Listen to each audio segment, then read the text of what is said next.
If you're like me, San Diego is going to be the peak of your fishing season. If you don't live there and you see the kind of fish they're catching offshore, you're probably blown away. If you haven't booked a trip already, you probably should.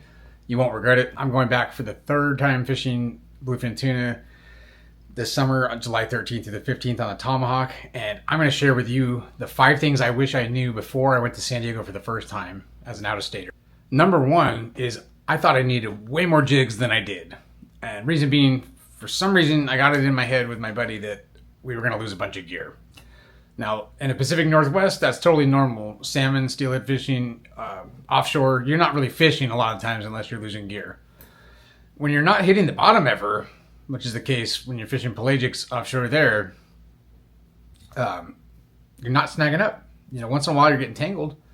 I've never been sawed off yet, and I haven't lost any gear. I've lost fish. I've pulled hooks, lost fish to tangles, never lost that gear.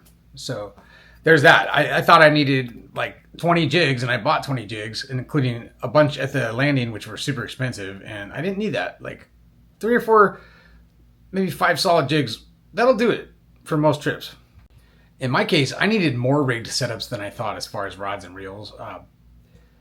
When I first discovered San Diego bluefin fishing, I was actually visiting a relative down in the hospital, and I looked up what kind of fishing there was, and I was surprised at the massive tuna they were pulling over the rail, because I'd never remembered that being a thing in San Diego back in the day. All I remember was catching mackerel in the 90s, and it wasn't that great. Like yellowtail were hard to come by that I remember, and certainly never heard of bluefin. So I immediately booked a 1.5 day on the Tomahawk, and then it got postponed to a longer one. But during that time, I started, at the tackle shop thinking I needed a couple rods and a couple jigs, and the couple jigs was right on, but the couple rods, that doesn't really cut it. It's good to have a popping rod if you get foamers, and it's great to have, 3 sizes of fly line setups, 20, 30, 40 pound roughly. That makes a difference. Having the right tools for the job, should they be needed, is, the best way to go. That being said, I think you can make it with one rail rod. It can be even a light rail rod, unless there's just absolute monsters around. For me, a Penn Torque 40 and a light rail rod heavy sinker rig setup is enough to bring in a 130 pounder relatively quick. And it makes it more fun to catch it as well. Number 3, and they do not talk about this enough, especially guides or landings, but avoid the full moon. Now, we didn't book our first trip directly on the full moon. It was leading into it. So the beginning of the trip was fire. The thing about a full moon is it's not guaranteed to be bad, but a lot of times if you notice a ship or a bunch of ships getting skunked right in the middle of the good season, coming back from 3 days with 0, it's probably around a full moon. There's a great chance. It's definitely not anywhere near a new moon, or there's patterns in the data if you pay attention. But a safe rule: avoid the full moon. If it's your first time booking, or even if you have already booked and it's anywhere near that full moon, just change your trip. Call them, change plans. The landing is really cool about rescheduling. You'll thank me later. Number 4 is you only need to know 3 or 4 knots to get by tuna fishing. It takes a high level of mastery to be able to do everything on the boat, but these are large boats that are handling a lot of the BS for you, including the deckhands will tie your knots for you. And although I practiced these 3 knots, which is, to me, is a RP knot, which is almost as strong as an FG, but you can tie it on a boat. It's not a pain to tie, real easy.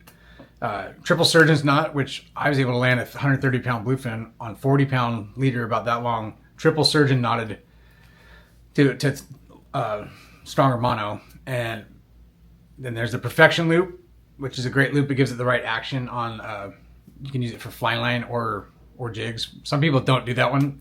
And then, of course, the San Diego jam knot. It's a chunky knot, but with tuna, it doesn't matter.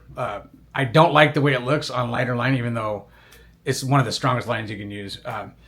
That being said, all those knots, you can have a deckhand tie for you. I would just be prepared to tie any of those knots just to maximize the value of your trip, because a lot of times when the bite gets hot, everybody's on. It's a fire drill. The captain's even down helping do everything. When you see those videos or pictures of the deck completely covered in blood and bodies, that's how intense a bite can get. You could be there with 10 of your best friends and you're not going to even notice the other one's on because you're all on at the same time in a battle for your lives, essentially. It's amazing. Number 5, this is probably the least important of all of them, but it's worth mentioning. Bite leaders are rather unnecessary. Now, if you disagree with me, feel free to drop a comment down below. And if you're getting any value out of this video, please hit subscribe. Helps the channel grow. Thanks. Now, those bite leaders, for one, 200-pound bite leader isn't really necessary. You're not going to break anything stronger than 80-pound braid. Now, if you are looking for bite resistance, I just direct tie. I mean, to 100-pound, 130-pound fluoro, mono, whatever you want to do. But like, you know, it's not necessary to have those crimps and all that jewelry and stuff. What I don't like about it, see, before I fished, I was down at the pier in San Diego and I was talking to deckhands and I went out on some, you know, calico bass trips and was lucky enough to see Dan Wade fish, you know, before I even knew who the hell he was. And I got to pick these guys' brains and they just kept telling me, you got those bite leaders, cut them off, you know, direct tie. And so what I do is I just direct tie a swivel on there, or you could do it to a solid ring, but for me, right to a swivel, and I just change the split ring, you know, use split ring pliers and you can change out jigs that easy. Just one solid knot to it, no jewelry, no shit to connect to, and then tie it at home with an FG knot or a wind on leader. And then there isn't a bunch of snags to get through. And guess what? If you got 80-pound braid and your neighbor's got 100 or 200-pound braid and you get in that fraying situation, which I haven't been in yet, but it could happen. Correct me if I'm wrong. I think the thinner braid, like the 80-pound, would cut through the 200-pound. Maybe not. Again, those are just 5 things I wish I would have known. Those are 5 things that I happen to like pick up on a certain piece of advice and then kind of roll with it far too long. At one point, I had bought the gear to do all the bite leaders. I was making my own. I've made a shitload of them, thinking I'm going to need them all, along with my 20 jigs. And I'm just trying to save you some time and money. Like, there are things that you should prioritize. Some of it should be really learning to maximize your time on the trip. It's expensive. Learn the angling aspect of it the best you can. If you have any questions, feel free to reach out to me. Hit us up and follow on the socials at Real One Adventures. I'll see you next time. I'm going to put out another video soon about my #1 bluefin tuna fishing technique offshore San Diego. That's going to be the next video, so follow along.